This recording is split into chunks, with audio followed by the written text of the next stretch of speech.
vamos falar para a tragédia deste momento no nosso país, e ela está localizada em Juiz de Fora, cidade de Minas Gerais, que chora aí nesse momento a morte de 30 pessoas, né? 30 vidas perdidas, 30 vidas que foram embora. Por causa da chuva? Não. Por causa da nossa incapacidade de lidar com a chuva, por causa justamente da nossa incapacidade de se preparar para as mudanças climáticas que estão sendo anunciadas sempre, né, pelos ambientalistas. A gente sabe que vem mais chuva por aí, mesmo assim, as pessoas continuam morando em regiões de risco, as pessoas continuam vivendo em perigo, né? Os alertas não são feitos, essas pessoas não saem desses lugares, a chuva vem, o morro desaba, as casas são soterradas e levam com elas vidas, né? E é muito, muito triste e desagradável a gente ter que dar essa notícia. São 36 mortos, né? Segundo as últimas informações de Minas Gerais.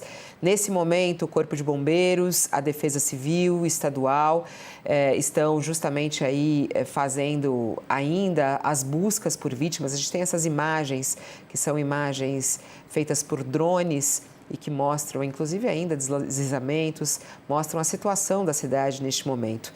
São aí 3.500 desabrigados e desalojados, mas a gente vai saber os números corretamente, porque a gente está, nesse momento, com a prefeita da cidade de Juiz de Fora, a prefeita Margarida Salomão, que é do PT, e que está aqui para conversar com a audiência do UOL. Em primeiro lugar, prefeita, toda a nossa solidariedade nesse momento de dor que Juiz de Fora vive e todo o Brasil junto. Um bom dia, senhora. Abre seu microfone, prefeita, por favor, que não está chegando seu som ainda aqui para gente, por favor. Perdão, desculpe. Imagina. Bom dia e obrigado aí pela oportunidade de nós conversarmos. Eu estava ouvindo você dizer que as cidades brasileiras, elas sofrem não só por causa da chuva, mas por conta também da incapacidade de lidar com a chuva. E eu diria a vocês que a incapacidade de lidar com a chuva tem raízes profundas, né? Porque nada expressa de forma mais dolorosa a desigualdade brasileira do que a forma como cresceram as cidades brasileiras. Movimento das populações rurais para as cidades que se autoconstruíram, como dizem os melhores urbanistas do Brasil, elas se autoconstruíram à margem do direito à propriedade. Então, as pessoas, é claro, elas vieram a habitar as áreas mais íngremes, as encostas, que na verdade são inabitáveis, as beiradas dos rios, as várzeas. Então, são as áreas que, a rigor, tecnicamente, seriam não edificáveis. E é lá que as pessoas moram, e também não há como simplesmente dizer para elas que seria mais racional ou mais barato elas mudarem de lugar onde elas vivem, onde elas construíram as suas relações sociais, afetivas, de vizinhança. Então, é uma luta da Defesa Civil nesse momento, inclusive, retirar as pessoas das áreas que estão diagnosticadas como áreas de risco 4. Aqui em Juiz de Fora é uma cidade que, no Brasil, é caracterizada como o terceiro município com maior índice de risco das moradias. Nós temos, eu sou prefeita há 5 anos e 2 meses, e graças a Deus, até então, eu não tinha tido que prantear nenhuma morte.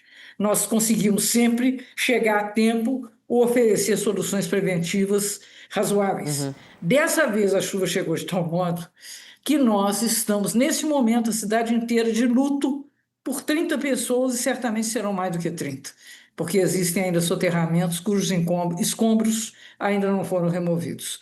Então, eu queria dizer isso, queria dizer que a cidade, de toda forma, está de pé, com um grande movimento de solidariedade, coesão social, muitas doações, muitos movimentos da própria comunidade, de apoio, de acolhimento. Nós, na prefeitura, estamos praticamente insones há 3 dias por conta dessa situação e buscando oferecer respostas que são, nesse momento, paliativas, mas buscando também construir situações estruturais para que nós não tenhamos mais que chorar outras mortes. Prefeita, queria a situação neste momento, né? Quais são os últimos números que a senhora tem de pessoas desaparecidas? Porque a gente sabe que esses números também vão aumentando de pessoas desaparecidas, né? Qual é o número exato? Qual é o trabalho que está sendo feito neste momento na cidade por parte do Corpo de Bombeiros e da Defesa Civil? E o total de mortos até agora já registrados. Eu sei que a gente tem juntado aí Juiz de Fora e outras cidades que estão ali na região, mas qual é o número oficial, não sei, do estado que a senhora tem aí? Em Juiz de Fora, nesse momento, nós temos registradas 30 mortes. Nós temos 150 pessoas abrigadas nas áreas públicas, nas escolas, que estão recebendo todo mundo que esteja sentindo, tem alguma percepção de risco. Nós estimulamos essas pessoas a se dirigirem a esses lugares. Nesse momento, nós temos mais de 3.500 pessoas desalojadas. Não quer dizer que estão desabrigados, porque há também áreas de habitação de classe média alta da cidade, que está sob risco também. E em que as pessoas se mudaram, ou foram para outro imóvel delas, ou foram para casas da família, ou tem gente que está em hotel. Então, desalojados são mais de 3.500 nesse momento, mas desabrigados que estão, nesse momento, usando os recursos públicos da prefeitura são 150 pessoas. Então, esses são os últimos números com os quais eu conto agora, nesse momento.